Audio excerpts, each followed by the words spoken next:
Welcome back to The Top Shelf, the literary edition. This is episode 57. Thank you for joining me. My name is Ernest Whiteman III. I'm a Northern Arapaho filmmaker, artist, writer, and media educator. And we're taking a look at the top shelf of my book collection. I have a pre-selected book. I'll give you a short synopsis, a review if I've read it, and a reason why I purchased the edition. Today's book is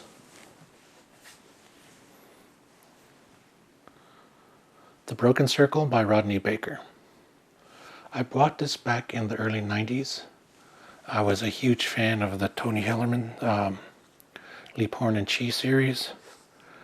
And this sold itself as a real life version of those mysteries.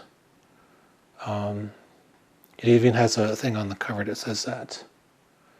Reads almost as if it had been written by Tony Hillerman, which isn't saying much to the talents of Rodney Barker, I'm sure.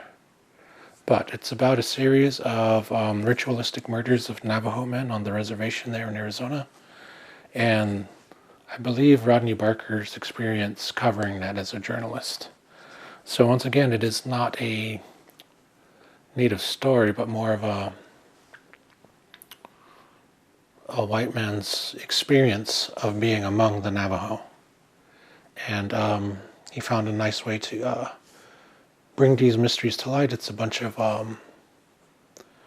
robbery thefts that were mainly based on racism, because almost all of the victims were Navajo men. And on the border towns where, alcoholism is rampant. And they would beat up drunk native men and roll them or rob them. And then over time, the beatings got singularly more severe. And I read this, and for the life of me, cannot remember how it turns out. But I really had never had an interest in reading it after.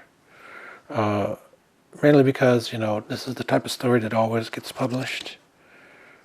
But that's today's book. On the top shelf today is The Broken Circle, a true story of murder and magic in Indian country by Rodney Barker.